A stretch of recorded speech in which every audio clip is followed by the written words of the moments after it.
Hey guys, I'm Kate from Project Patterns. Thanks for joining me today. So I'm going to show you how to draft this really easy summer dress. It's super easy to draft and it's super easy to stitch, so it's a win-win, right? I know it's definitely one that I'm going to be making myself. I'm going to show you how to do it in my half scale blocks. You can get these for free on my website. And we're going to be using just some basic beginner techniques for pattern cutting here. And if you want to learn anything more about these basic techniques, then I have a new online course launching in a few days that you can have a look at there.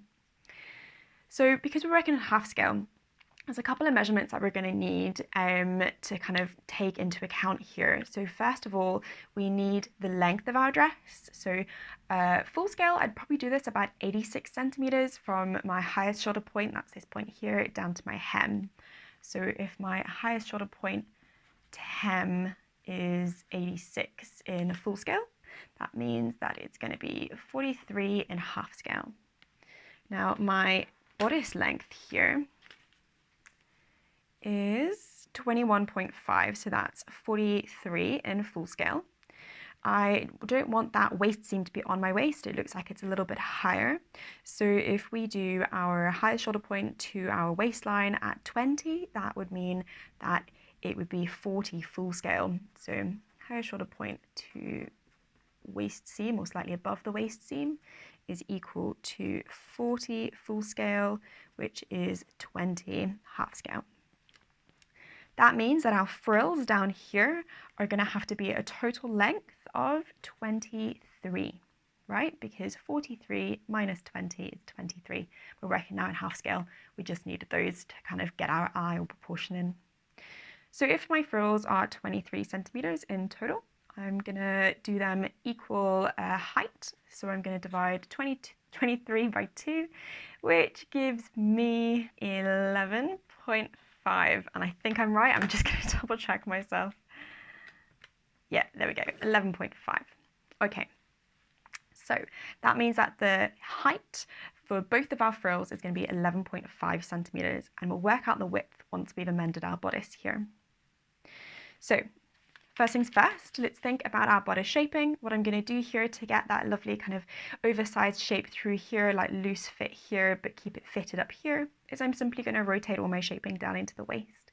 I am going to keep my shoulder down because I want it to be nice and fitted over the shoulder there. I'm going to do this using my pivot technique. Just going to trace around the area of my block that doesn't move. Now again, if you want to know a little bit more about this technique, then this is something that I teach in my online course, Pattern Cutting for Beginners. And all I'm doing here is I'm rotating my shape into the waist, and you can see that now I have a big, what would be dart there if I filled it in.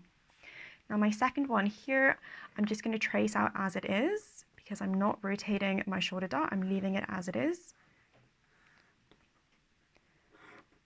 What I'm doing is I'm not going to trace in my dart. I'm just going to do all the rest of it.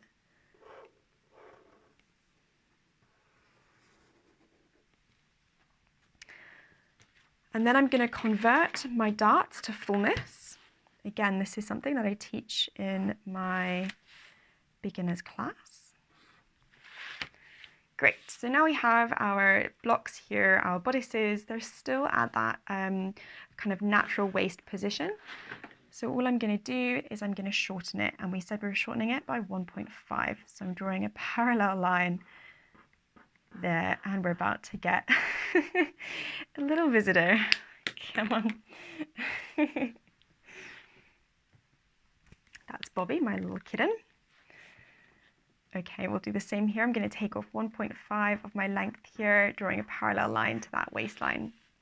I'm also going to add in a bit of extra width through here. So I'm going to extend that line there. And I'm going to make my hemline or my waistline there 0.5 centimeter bigger to nothing at my underarm. Same thing here. So I'm adding 0.5 centimeter here to nothing at my underarm there, so that I get this. Okay, then all of this I can chop off, I don't need that. And I can rub out these internal lines here because we've made it wider. Next, I want us to think about the neckline. So my bust point is here. My neckline does come quite low, sort of roughly in line with my bust point, and it comes roughly to sort of the middle of my shoulder. So just as a rough kind of line, I would say there. And if you are struggling with where to put this neckline, you can pop your block on the stand and draw it on or tape it on just to get a real in proportion or in real life kind of idea of where that will sit. Okay, so then all of this gets cut off. We also then just want to think about our contouring here because we're going to have a bit of gaping on this neckline. So let's just draw in some contour dots here. This is just a small contour dot, so I'm only going to make it a few millimeters. It would only be, 0.6 or so in full scale. So we'll just do that as 0.3. And then this contour dot, I'm going to rotate into the hem as well and convert that to fullness there. And again, if you want to know a little bit more about contouring and why I'm doing this, then you can find that all in my new online course, Pattern Cutting for Beginners. So I'm going to rotate that dart closed. I'm using a technique here called slash and spread. So I'm rotating this little dart closed, which opens up fullness here into my hem. I'm also just going to pop some paper behind here to fill in that little dart.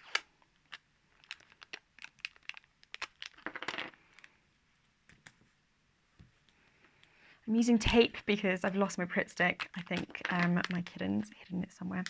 I'm definitely just going to blame him instead of my messy studio. All right, so there we are. We've got our new waistline. We've got our extra fullness in there. We've got a neckline there that should fit quite nicely. We also just want to check and true this neckline, so we still want it to be straight. So if I just grab a bit of paper, pop it under there, just redraw this as a straight line because we'll definitely have kind of just gone under a little bit there. There we go, that's a bit straighter now. So again, I would normally have stuck that with Pritt stick and done that, but because I've lost it, I can just use tape and pop that on there. It works just as well. All right, so now we have our bodice pieces here, right? We would obviously need to trace these off and add some seam allowance to them. Next, we want to think about our frills. So we said that the depth of our frills, or the height of our frills here, is going to be 11.5 centimeters deep. But what about our measurement of our frills, like width-wise? We want them gathered onto our edge here. So if we're going to gather, we need to think about a ratio. Let's go for a 1:2 ratio.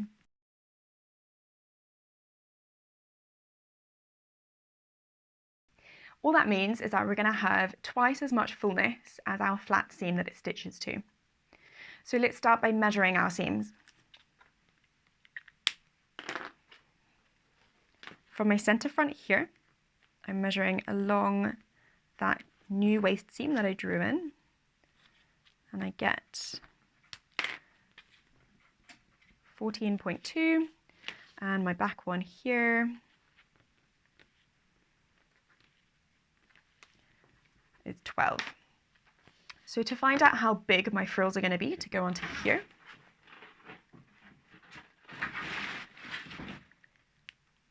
so if we want to figure out how big our frills are going to be to stitch onto this bottom edge, we have to just times these numbers by 2. So 14.2 times 2 is equal to 28.4. 12 times 2 is equal to 24. So that means that the frill that stitches onto this half of my front is going to be 28.4, and the frill that stitches onto this back here is going to be 24 centimeters. Now, we wouldn't have this seam in the front. We could do this on the fold. So we can times this by 2 to get our full width here. And obviously on our back here, we need to have another side of our back. So we could also times this by 2 to get the full width here, because we don't have to have a centre back seam going through our frill. We do need some kind of opening here, or maybe not actually, because our V is quite low. So we could probably get away with not having an opening there. So we could times this by 2 to get the full width. Now, my fabric width, let's say, is 130 centimeters wide full scale. So if I divide that by 2 for half scale, I get 65 centimeters wide. So if this is 28.4 times by 2 is equal to 56.8 for my total front frill. That's great. My frill is going to fit within my fabric width there. So that means I would just draft a rectangle.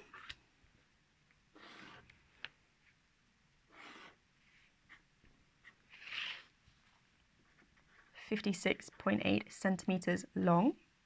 And what did I say? 11.5 centimeters high. My center front would be in the middle. And I would say along here, gather to 28.4, because that would be the entire front there. So that would be my top frill. Then my frill here, we said is 24 for one side. So times that by 2 to give us the whole thing is 48, which again perfectly fits within that fabric width there. So again, we could just make a little rectangle, 11.5 centimeters high, so the same as the front. We would have a notch in the middle for our center back, and we'd have an arrow saying gather to 24 centimeters, and the width of this would be 48 centimeters because that works out our ratios. This would be our side seam here and here. Perfect. So these frills fit perfectly within our fabric width. Now that's our first frill. We have one more frill after that. Again, we want a 2:1 or a 1:2 ratio here.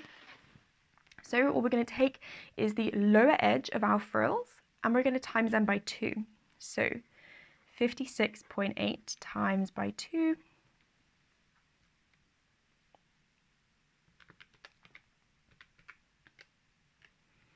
is 113.6. And then here, 48 times by 2 is 96. Now, of course, what we could do is just cut 2 of each of these, again, for the bottom frill, if that makes sense. But we would end up with a seam in a horrible place. We'd have a seam on the center front, which we don't want. So instead, let's plus our front frill width that we need and our front frill width and our back frill width, rather, together, and then divide it equally to just create one frill piece. So that's 113.6 plus 96 equals to 209. Okay, so what did I say? 113.6 plus 96 equals 209.6. So our fabric width is still 65. So if we divide this into as many pieces as we can to get it to fit in our fabric width in a consumption-friendly way, we can just create one frill piece and say cut 5 or cut 4, whatever it is. So all I'm going to do is take my 209.6 and I'm going to divide that by 65 to tell me how many frills I can create. Okay, so that gives me 3.2. So what that means is I can create 3 frills that are just slightly over our fabric width there. So instead I'm going to create 4, right? Because that's going to mean I have 4 pieces that actually fit within my fabric width there. So I'm going to go back to my original 209.6 and I'm going to divide that by 4. 209.6 divided by 4 gives me 52.4 centimeters. So perfect, that's going to fit within that. What that means now is that I can just create one frill piece for my bottom frills. So a rectangle measuring 52.4 in length, 11.5 in height, because we said it's going to be the same height as the top frill. And then we can just say cut 4 self, right? Because we need 4 of these to make up our total bottom frill.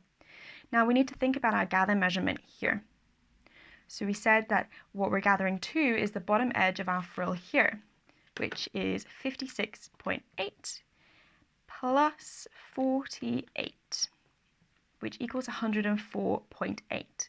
That's our total sort of hemline of that bottom frill, or lower edge of that bottom frill. So if we have 4 of these stitching to that, and we want to find out how much we gather one frill to, well, we'll just divide that 104 by 4, which gives us 26.2 cm, and that would be our gather measurement for one frill there. Right, gather 2. Then of course you just want to make some facings to go here.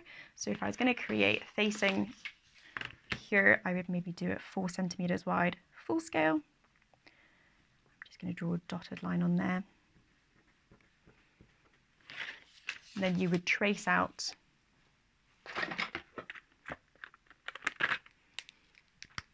this section here as you're facing, step back that edge, and then of course here as well I would do another 2 centimeters wide. We'll just measure that to make sure. Wonderful.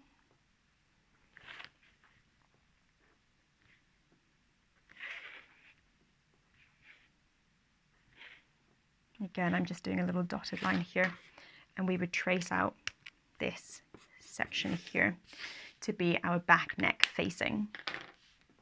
The last element of this dress is our little frill here for our armhole. So I'm going to leave this armhole where it is in terms of my shoulder points, but here at my underarm, I'm just going to raise it up slightly. I'm not going to add or reduce anything through the bust to kind of convert it to a sleeveless armhole, because I want this to be quite a loose, oversized style. But what we can do is just go a little bit higher because we no longer have a sleeve. So I'm just going to bring that up by 0.5, and the same thing here. And then I'm just going to draw this in, just a little tricky and half scale as always. Do that by hand there. And then of course, just pop that down there. We'll do the same thing on the back.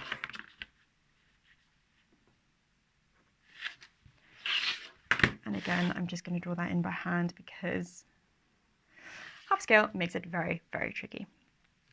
Okay, so we've raised that up. Now let's think about our frill. If we did our frill to insert from here to here, let's measure those lines. That's 5.9. My front is 5.2. That means that my frill is going to be 11.1 centimeters to kind of stitch from here all the way to here. And I'm just going to put a little arrow here to say frill, and same thing here, frill, because we don't actually need these notches here anymore. Cool. Just going to grab a separate piece of paper to create that frill on.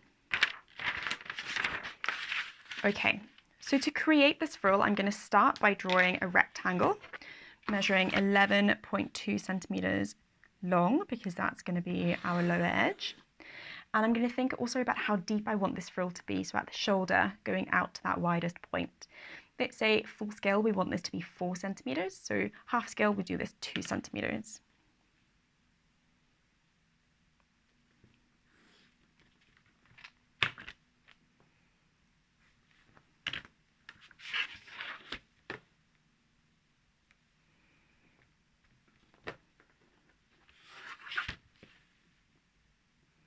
All right, so here's my rectangle measuring 11.1 by 2 centimeters. It looks like it gets narrower towards the kind of lower points of the armhole where the frill like begins and starts. So I'm just going to draw in a little curve to reflect that. I'm going to go from nothing here to that point there, and I'm going to do the same thing here.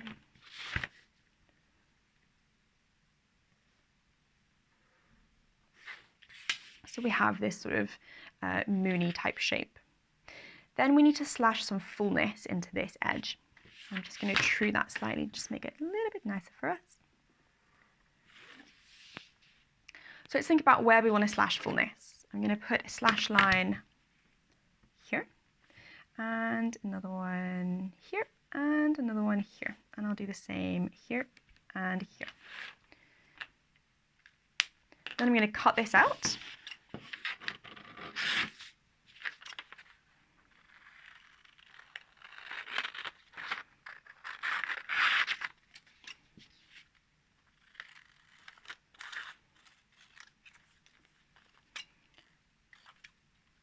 I'm going to cut along all my slash lines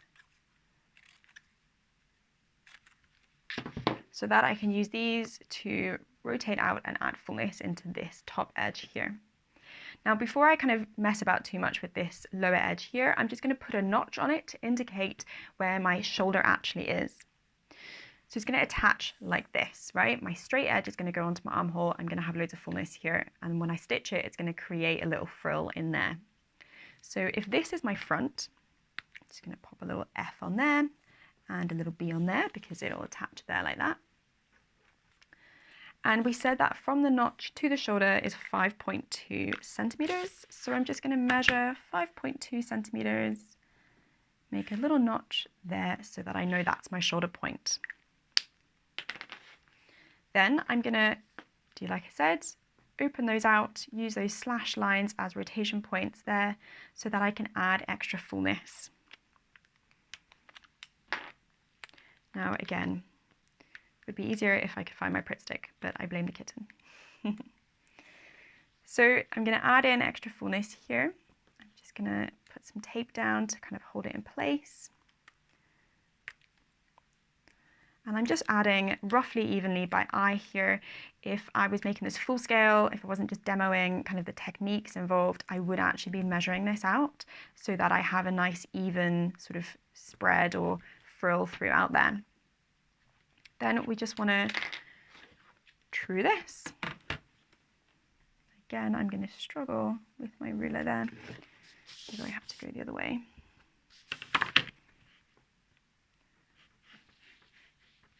And again, I'm just doing this on the piece because I'm just demoing, but if I was actually doing this for real, I would now be putting a piece of paper over this and tracing this out to create a little frill shape for myself there.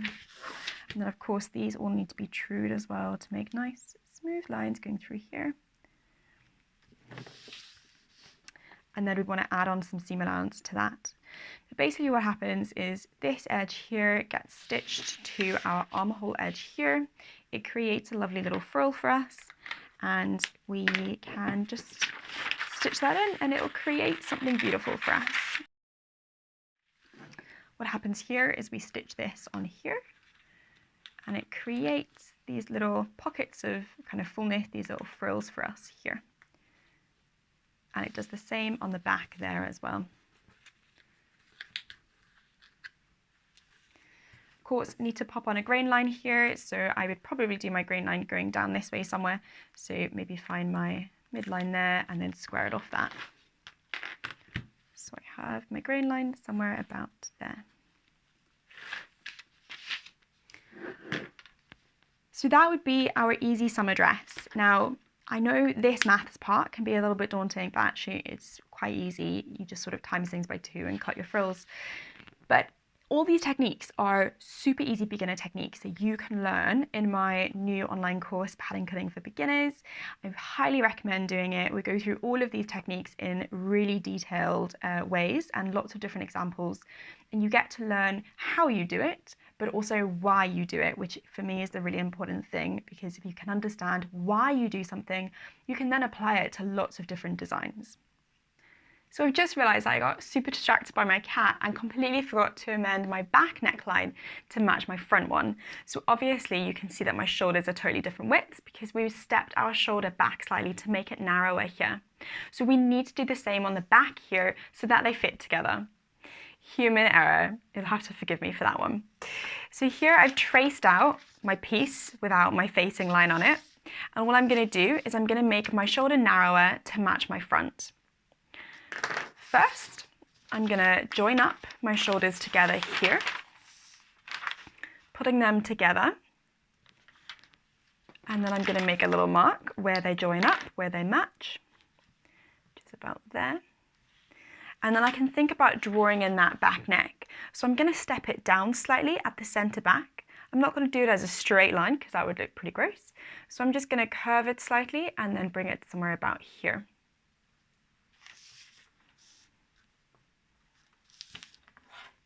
Remembering to keep a 90-degree angle at the center back, always pretty key.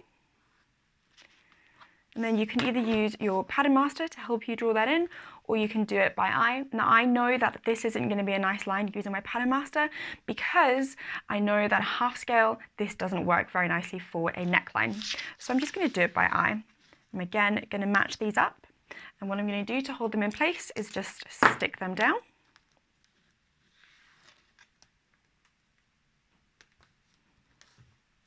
And then I'm just going to draw in a nice curve here, making sure that I have a nice smooth run from my front neck going into my back there.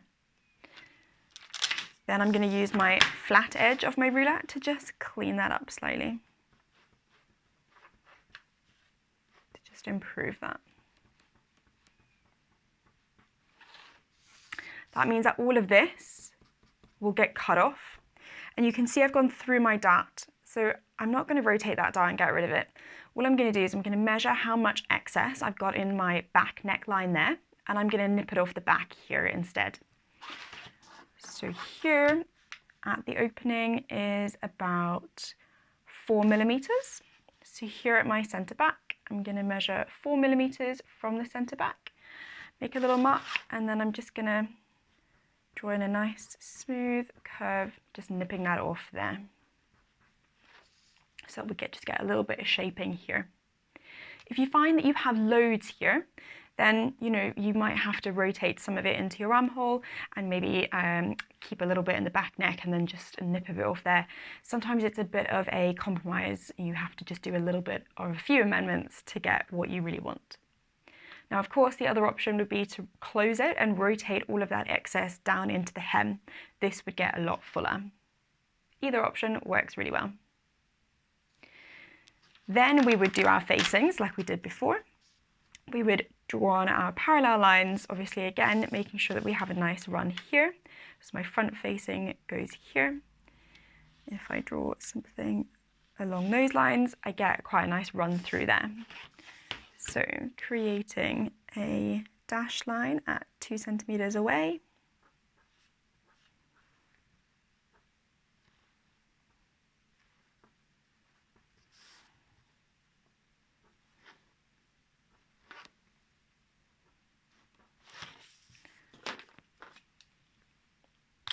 Then I would trace off this section for my facing, and of course step it back so that we have a nice roll when we bag it out.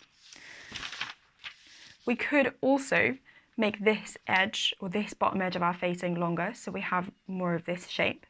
It really depends if you're going to stitch your facing down. So if you're going to do a visible stitch, I would keep it at 2 centimeters. So you have a stitch 2 centimeters away from your bagged out edge. If you're not going to stitch it down, then I would elongate this so that it's longer at the center back, just so it's a bit nicer when you look at it from the hanger. So you don't see a tiny skinny little facing, you see a longer facing through there on the back. Of course, this is our centre back, and this kind of lower section that's still straight is our grain line. So we would draw our parallel grain line on there. Do it as a separate line as well. And of course, our grain line here is still our centre front, so parallel to our centre front there. Thank you for watching, guys. If you've enjoyed, don't forget to comment and like. And if you're watching on YouTube, don't forget to subscribe. And I'd love to hear what you thought about this video. It's probably one of the kind of longest ones I've done. So yeah, let me know what you think, and thank you for watching. Bye.